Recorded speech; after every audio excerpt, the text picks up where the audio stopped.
Angola tem petróleo, muito petróleo, o suficiente para ser uma verdadeira potência. Mas, e se a sua maior riqueza for, na verdade, a sua maior maldição? Esta é a história de uma nação africana que está a lutar numa corrida contra o tempo para reescrever o seu futuro. Olhem para esta imagem. Não é só uma cidade bonita ao pôr do sol. É a promessa, a visão de Angola para 2050. A visão de uma nação que quer ir muito para além do petróleo e construir uma nova base económica para as gerações futuras. Mas, como vamos ver, este sonho tem um preço e o caminho para lá chegar, bem, é tudo menos simples.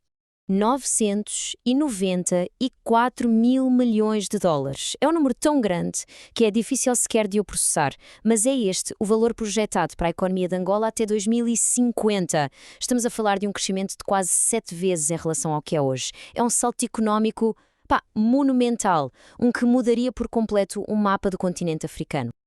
Ok, vamos aprofundar isto. Será que Angola está mesmo destinada a tornar-se um dos gigantes económicos de África? Os números parecem dizer que sim, mas a história por trás desses números é bem mais complexa. A trajetória que se projeta é uma verdadeira escalada. Primeiro, a ideia é superar Marrocos, depois a Argélia, outro gigante do norte da África, e o objetivo final, entrar no pódio das maiores economias do continente, ali ao lado da Nigéria, do Egito e da África do Sul.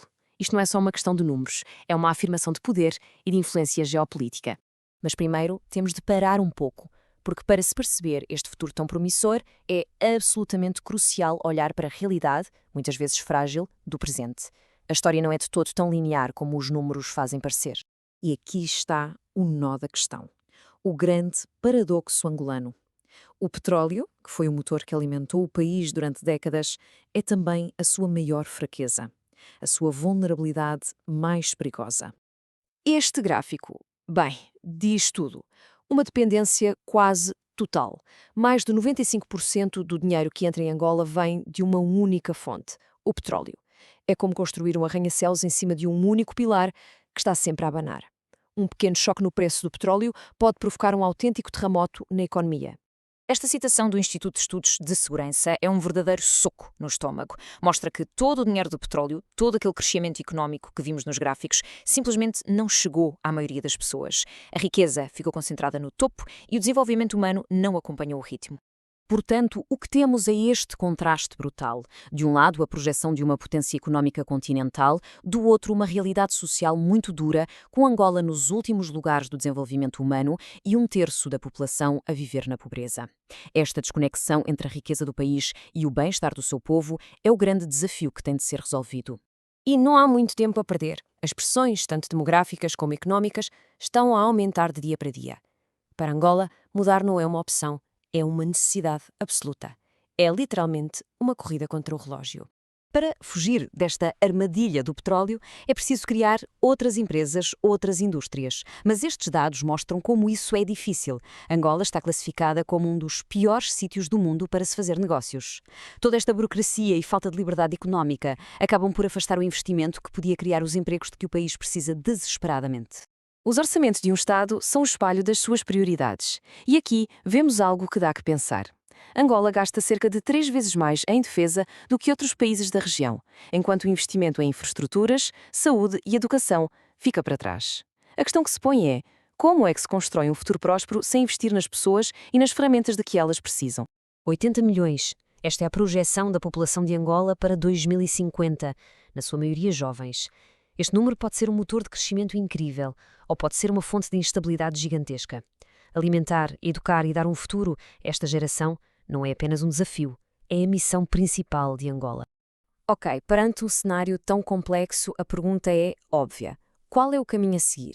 A boa notícia é que não é preciso inventar a roda. Os especialistas apontam um roteiro bastante claro, com reformas cruciais que podem desbloquear um futuro mais próspero e, acima de tudo, mais diversificado. Segundo o Banco Mundial, o plano assenta em 3 pilares. Primeiro, pôr a casa em ordem, controlar a economia para que o preço do petróleo não dite o destino do país. Segundo, tornar mais fácil criar empresas e, com isso, criar empregos. E terceiro, e talvez o mais importante, investir nas pessoas, na sua saúde, na sua educação e nas estradas e pontes que ligam o país. Esta é a fotografia da economia em 2020. Vemos o domínio claro da energia e dos serviços. Os outros setores, como a agricultura ou a indústria, que são os que empregam mais pessoas, quase não se veem.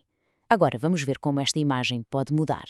Saltando para 2035, se as reformas certas forem feitas, o cenário começa a transformar-se.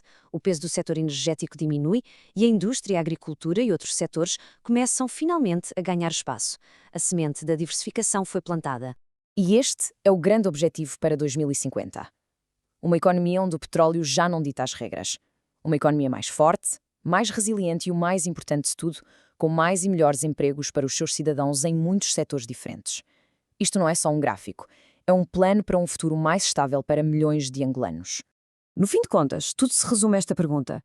A juventude de Angola vai ser o seu maior trunfo ou o seu maior desafio?